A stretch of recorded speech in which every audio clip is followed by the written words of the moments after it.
Already grand success అయింది. ప్రస్తుతానికైతే సిఆర్డీఏలో 25 MoUs already అయిపోయినాయి. ప్రస్తుతం మనతో పాటు మినిస్టర్ నారాయణ ఉన్నారు, ఆయనతో మాట్లాడదాం. సార్, మీ డిపార్ట్మెంట్కి ఇప్పటివరకు ఎన్ని ఎంఓయూస్ తీసుకొచ్చారు? ఈ భాగస్వామ్య సదస్సు ఏదైతే నేను స్టార్ట్ అయిందో, ఇది స్టార్ట్ కాకముందు ముందు రోజే 3,60,000 కోట్లకి యాక్చువల్గా ఎంఓయూలు జరిగినాయండి. నిన్నటి వరకు అయితే దాదాపు 10 లక్షల కోట్ల పైగా జరిగినాయి. ఇదంతా కూడా మా ముఖ్యమంత్రి గారి మీద ఉన్న యొక్క నమ్మకం, దాంతో యాక్చువల్గా ఇంతమంది రావడం జరిగింది. ఈరోజు కూడా అనేక ఎంఓయూలు జరుగుతున్నాయి. అయితే మా డిపార్ట్మెంట్కి సంబంధించి మొత్తం నిన్నటికి 41 ఎంఓయూలు అయినాయి. ఈరోజు మరొక 5 ఎంఓయూలు అయినాయి. ఇందులో కూడా సిఆర్డీకి సంబంధించి నిన్న 34 నిన్నటికి, అదేవిధంగా స్వచ్ఛ భారత్కి సంబంధించి ఒక 6, అదేవిధంగా మున్సిపల్ అడ్మినిస్ట్రేషన్ సంబంధించి ఒకటేనే. ఇవాళ మరొక 5 యాక్చువల్గా జరిగినాయి. ఇవన్నీ కూడా IT, health, education, construction, infrastructure, tourism, sports, waste energy plant, recycling, smart LED lights మీద యాక్చువల్గా ఇవన్నీ జరిగినాయి. మేజర్ కంపెనీస్ ఏం రాబోతున్నాయి అమరావతికి? యాక్చువల్గా అమరావతి క్యాపిటల్ సిటీకి యాక్చువల్గా ఇప్పటికే అనేకమైన ఎడ్యుకేషనల్ యూనివర్సిటీస్ విట్ ఎస్ఆర్ఎం లాంటివి వచ్చినాయి. అదేవిధంగా యాక్చువల్గా అనేకమైన హోటల్స్, అనేకమైన స్కూల్స్, ఇలా అనేకమైన వచ్చినాయి. ఇప్పుడు ఏంటంటే ఫర్దర్గా ఏంటంటే స్మార్ట్ ఇండస్ట్రీస్ తీసుకురావడానికి ప్రయత్నిస్తున్నాము. త్వరలో అవి కూడా తీసుకొస్తే స్మార్ట్ ఇండస్ట్రీస్ రావడం వల్ల అనేక మందికి ఉద్యోగ అవకాశాలు రావడానికి ఛాన్స్ ఉంది. జపాన్ నుంచి, సింగపూర్ నుంచి డెలిగేట్స్ వచ్చారు, వాళ్ళు ఏమైనా ఇన్వెస్ట్ చేయబోతున్నారు? అంటే ఫస్ట్ బేసిక్గా వాళ్ళతో నిన్న ఎంఓయూ అయిందండి. ఆనరబుల్ మినిస్టర్ లోకేష్ గారు యాక్చువల్గా నిన్న ఎంఓయూ చేశారు.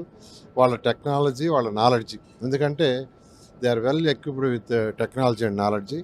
వాళ్ళ యొక్క టెక్నాలజీ నాలెడ్జీని యాక్చువల్గా మనకు షేర్ చేస్తామని వాళ్ళు యాక్చువల్గా నిన్న ఎంఓయూ చేసుకున్నారు. ఇవన్నీ పాత ఎంఓయూస్ అని వైసీపీ వాళ్ళు చెప్తున్నారు, దీని గురించి ఏమంటారు?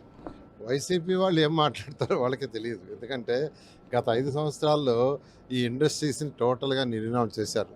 ఉన్న వ్యాపారస్తులు ఇతర రాష్ట్రాలకు వెళ్ళిపోయారు, ఉన్నాయి కొన్ని మూసేశారు.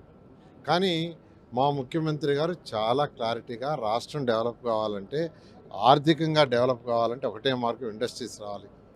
ఇండస్ట్రీస్ వచ్చినప్పుడే వాళ్ళు ప్రోడక్ట్స్ ప్రొడ్యూస్ చేస్తారు, చేసినప్పుడు అవి సేల్ చేస్తారు, సేల్ చేసినప్పుడు ట్యాక్స్ వస్తాయి. రాష్ట్రానికి ట్యాక్స్ వచ్చినప్పుడు ఆ ట్యాక్సులతో మళ్ళీ డెవలప్మెంట్ యాక్టివిటీ చేయొచ్చు, సంక్షేమాలు చేయొచ్చు.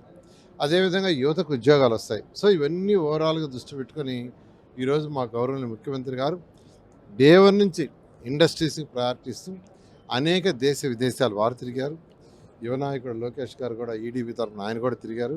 అవన్నీ తిరగటం వల్ల వాళ్ళ కాన్ఫిడెన్స్ క్రియేట్ చేయడం వల్ల ఈ యొక్క సదస్సు ఇంత సక్సెస్ఫుల్ అయింది. అంటే ఇప్పుడు వై ఆంధ్రప్రదేశ్, వై అమరావతి అంటే ఏం చెప్తారు? ఖచ్చితంగానండి, ఒకటేను, ఏ రాష్ట్రానికైనా యాక్చువల్గా ఇండస్ట్రీస్ రావాలంటే ఫస్ట్ ఆ రాష్ట్రంలో ఉన్న పరిస్థితులు చూస్తారంటే లా అండ్ ఆర్డర్ ఎలా ఉంది, ప్రభుత్వం ఎటువంటి సపోర్ట్ చేస్తుంది, బేసిక్ ఇన్ఫ్రాస్ట్రక్చర్ ఇవ్వాలి, రోడ్స్ కావచ్చు, లైట్స్ కావచ్చు, ఎలక్ట్రిసిటీ కావచ్చు, వాటర్ కావచ్చు, అదేవిధంగా ఏం సబ్సిడీ, ఇవన్నీ చూస్తారు. ఇవన్నీ మా ముఖ్యమంత్రి గారు వాళ్ళకి ఏర్పాటు చేయటం వల్ల యాక్చువల్గా ఇస్తామని చెప్పడం వల్ల అందరూ వస్తున్నారు. ఇది ఇక్కడ పరిస్థితి. కెమెరామెన్ రామకృష్ణతో అథా మొహమ్మద్, వైజాగ్.